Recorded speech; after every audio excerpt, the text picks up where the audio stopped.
أعوذ بالله من الشيطان الرجيم.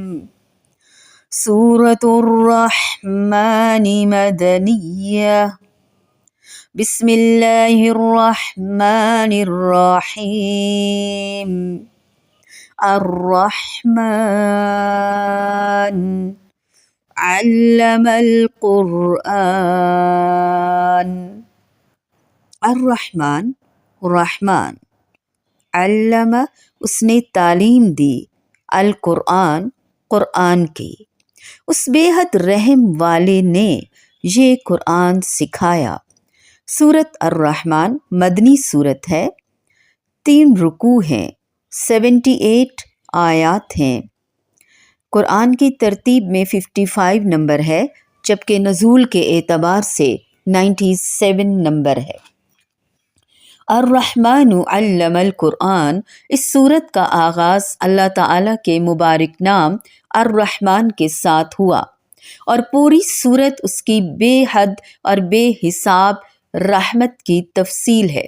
اس میں اللہ تعالیٰ نے اپنی ہر نعمت کا ذکر کر کے بار بار اپنا احسان یاد دلا دیا۔ ان نعمتوں میں وہ نعمتیں بھی ہیں جو دنیا میں تمام لوگوں پر کی گئیں، اور وہ بھی جو صرف ایمان والوں پر ہیں۔ ان میں سے سب سے بڑی نعمت دین کا ذکر سب سے پہلے فرمایا، کیونکہ دنیا اور آخرت دونوں میں کامیابی اسی پر موقوف ہے، اور دین کا دار و مدار قرآن مجید پر ہے۔ دین کا مکمل مدار قرآن ہے۔ فرمایا الرحمن علم القرآن، اس بے حد رحم کرنے والے نے یہ قرآن ہمیں سکھایا۔ الرحمن علم القرآن، نعمت کے بیان کے ساتھ کفار کے اس بہتان کا بھی رد ہے کہ انما یعلمہ بشر، یعنی آپ صلی اللہ علیہ وآلہ وسلم کو کوئی بشر سکھاتا ہے۔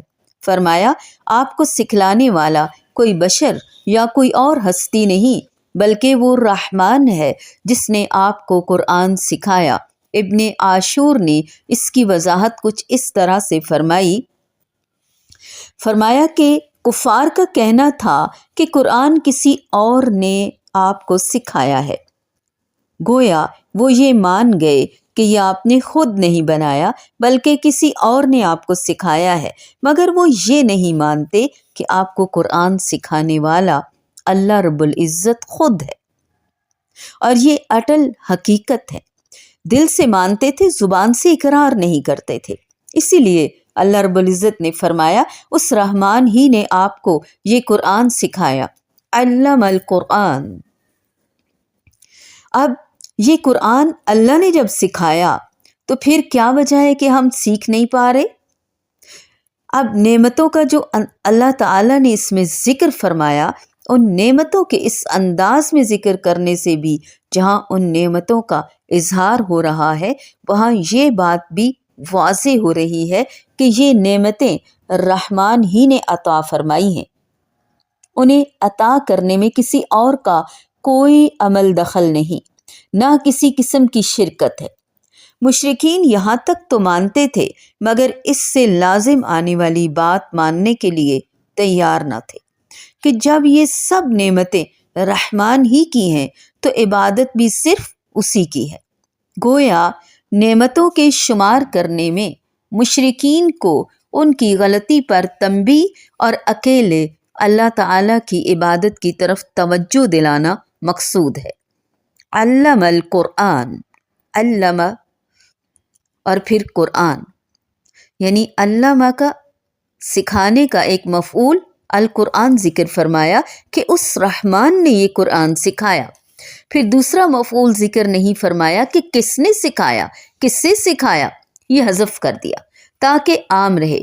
بعض مفسرین نے فرمایا کہ اس محذوف سے مراد نبی کریم صلی اللہ علیہ وآلہ وسلم ہے، لیکن جمہور علماء کی رائے ہے کہ اسے عام رکھا جائے۔ اس میں شبہ نہیں کہ اللہ تعالیٰ نے سب سے پہلے نبی کریم صلی اللہ علیہ وآلہ وسلم کو قرآن کی تعلیم دی، مگر ظاہر ہے کہ آپ کے واسطے سے اور بعد میں قرآن کے معلمین کے واسطے سے تمام لوگوں کو قرآن کی تعلیم دینے والی اصل ذات گرامی اللہ رب العزت کی ہی ہے۔ وہ تعلیم نہ دے تو نہ نبی صلی اللہ علیہ وآلہ وسلم تعلیم دے سکتے ہیں، نہ ہی صحابہ کرام رضی اللہ تعالی عنہم، اور نہ ہی بعد کا کوئی معلم۔ اس لیے تعلیم قرآن کو خاص اللہ تعالیٰ کی نعمت کے طور پر ذکر فرمایا۔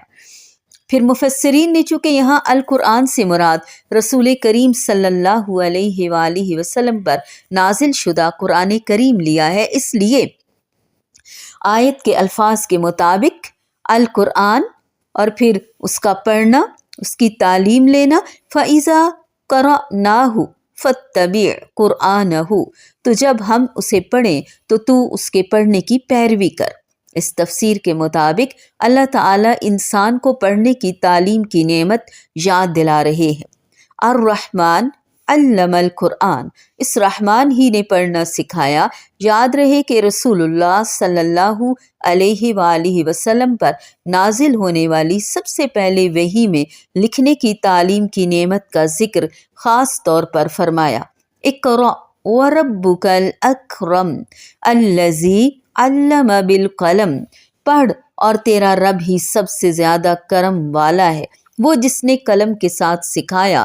سورۃ رحمان میں پڑھنے کی تعلیم کی نعمت کا ذکر فرمایا، اور پھر یہ نعمت مزید عام ہوتی چلی گئی، جس میں قرآن کا پڑھنا بھی شامل۔